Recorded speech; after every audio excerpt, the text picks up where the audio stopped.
નમસ્કાર. આજે આપણે વાત કરીશું એક એવી ઐતિહાસિક ટક્કર વિશે, એક એવા રાજા વિશે જે ક્યારેય ઝૂક્યા નહીં અને એક એવા સમ્રાટ વિશે જે આખા હિન્દુસ્તાનને જીતવા માંગતા હતા.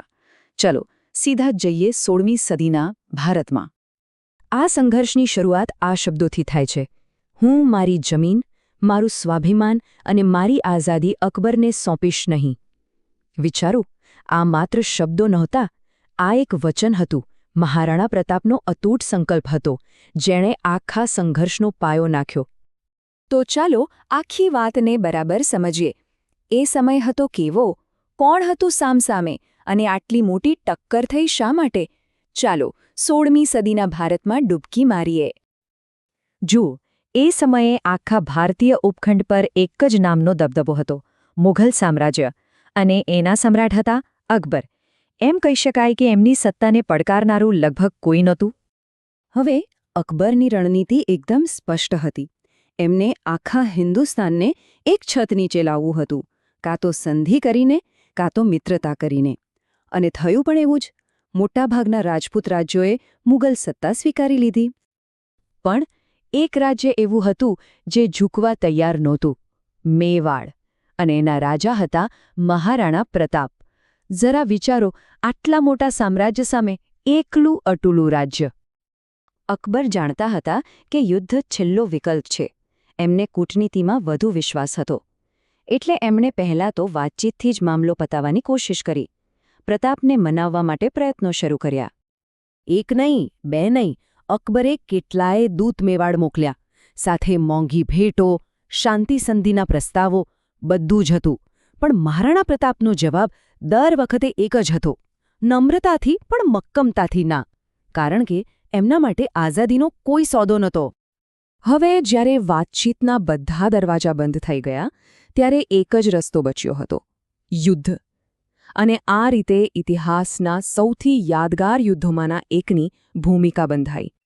વર્ષ હતું 1576 અને જગ્યા હતી હલ્દીઘાટીનું મેદાન.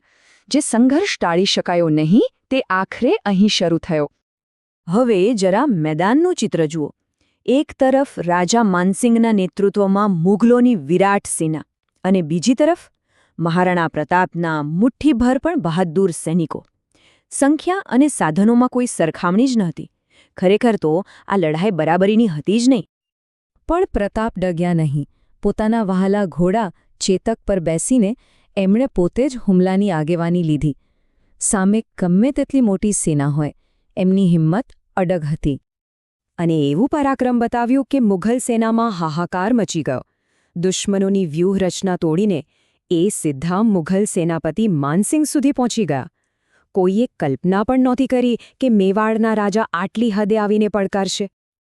પણ આ ભીષણ લડાઈમાં એક દુઃખદ ઘટના બની. પ્રતાપનો જીવથી વહાલો અને વફાદાર ઘોડો ચેતક ગંભીર રીતે ઘાયલ થયો.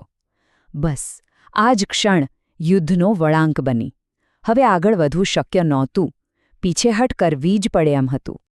યુદ્ધનું પરિણામ તો એક તરફ, પણ આ ક્ષણથી એક એવી ગાથાની શરૂઆત થઈ જે ઇતિહાસમાં અમર થઈ ગઈ.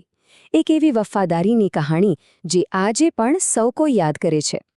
પણ સવાલ એ છે કે ચારે બાજુ દુશ્મનોથી ઘેરાયેલા અને પોતાનો ઘોડો પણ ઘાયલ, આવી સ્થિતિમાં મહારાણા પ્રતાપ બચ્યા કેવી રીતે?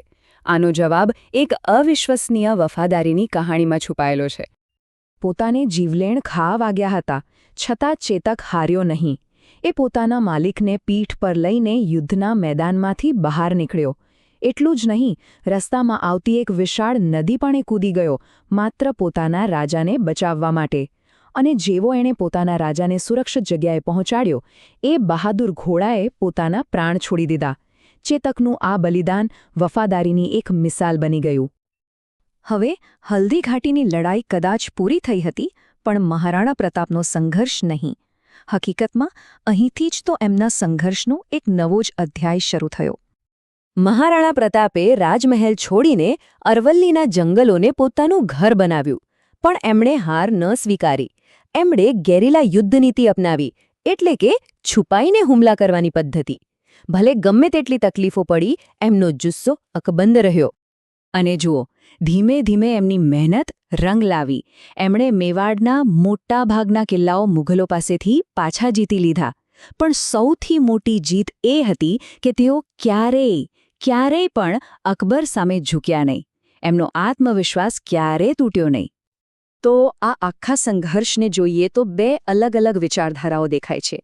એક તરફ હતા અકબર, જે શક્તિ અને સામ્રાજ્યનું પ્રતીક હતા, અને બીજી તરફ હતા મહારાણા પ્રતાપ, જે સ્વાભિમાન, આઝાદી અને અદમ્ય સાહસનું જીવંત ઉદાહરણ બન્યા. અને અંતે આ કહાણી આપણને એક બહુ મોટો સવાલ પૂછે છે: આઝાદીની અસલી કિંમત શું હોય છે? મહારાણા પ્રતાપનું જીવન આપણને એ જ શીખવે છે કે કેટલાક આદર્શો અને મૂલ્યો એવા હોય છે જેના માટે બધું જ કુરબાન કરી શકાય છે.